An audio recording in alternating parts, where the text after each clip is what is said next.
the winner over the will of the people and to force Biden to try to claw back his legitimate small d Democratic victory via the 6-3 Trump Supreme Court. So that's one document we got today, but it's not all we learned today, because we also got a newly unsealed legal filing from the January 6th case, revealing that the special counsel successfully gained access to the ex-president's Twitter account earlier this year, but not without a fight from the company's new right-wing owner, Elon Musk. Back in May, it was first reported that Smith's team was feuding with a major tech company in some capacity. The details of the fight were unclear based on the available court records at the time. So now we know precisely what went down, at least part of it. As part of his investigation, Smith deemed it necessary to view the inner workings of Trump's Twitter account, although it's not currently clear what exactly he was looking for. Per the legal filing, quote, on January 17th, 2023, the government applied for and obtained a search warrant that directed Twitter to produce data and records related to the real Donald Trump Twitter account. Based on affidavits, the district court found probable cause to search the Twitter account for evidence of criminal offenses.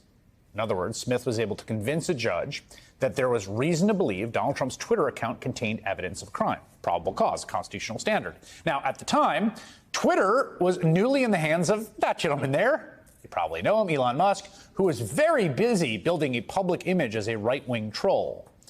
And the company was operating in such a state of manifest dysfunction, Smith's prosecutors could not even get through to them initially. I quote again, the government faced difficulties when it first attempted to serve Twitter with the warrant. On January 17th, 2023, the government tried to submit the papers through Twitter's website for legal requests, only to find out the website was inoperative. 2 days later, the government successfully served Twitter through that website. Okay, so Smith finally gets through to Twitter on the 19th. The deadline to comply with the warrant is the 27th, about a week later. Let's see how that went. Quote, on January 25th, when the government contacted Twitter's counsel to check on the status of Twitter's compliance, Twitter's counsel stated that she, quote, had not heard anything about the warrant.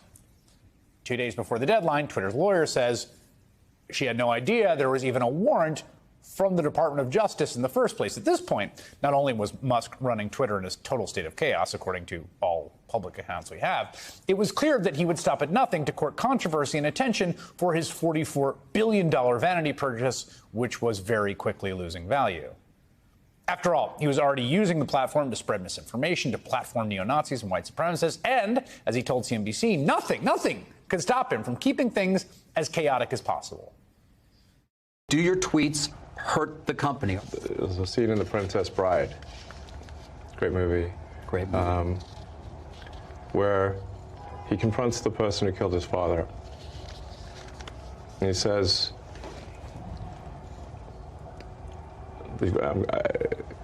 offer me money. Offer me power. I don't care. So you just don't care? I'll say what I want to say, and if the consequence of that is losing money, so be it. Okay, that last part is going to be important in just a second. So here's the crucial part of this whole ordeal. Smith's prosecutors had to take steps to ensure that Musk would not spill the beans about the search warrant. Quote, the government applied for and obtained a non-disclosure order which prohibited Twitter from disclosing the existence or contents of the search warrant to any person. The district court found that there were reasonable grounds to believe that disclosing the warrant to former President Trump would, quote, seriously jeopardize the ongoing investigation by giving him, wait for it, an opportunity to destroy evidence, change patterns of behavior, or notify Confederates. Put more simply, later in the filing, quote, the whole point of the non-disclosure order was to avoid tipping off the former president about the warrant's existence. Now, Musk was apparently not happy he couldn't tell Trump about the search warrant. 4 days after the initial deadline, he challenged the entire process. 4 days after the deadline, he challenged, okay? On the grounds he had a free speech right to spill the beans regarding this ongoing criminal investigation of the ex-president of the United States. Quote, in its motion challenging the non-disclosure order, Twitter argued that the order violated the company's First Amendment right to communicate with its subscriber, the guy who abandoned the platform, former President Trump. So Musk is saying, we're not going to cooperate with your warrant until court rules on whether or not I can talk about it. And then the court ruled against Musk.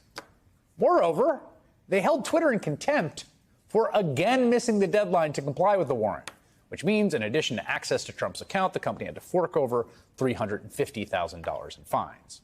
If you are shocked and surprised today to learn that Jack Smith got access to Trump's account, whatever private messages might be contained therein, know you may not be alone. Donald Trump claims that he is as well. Today he posted, quote,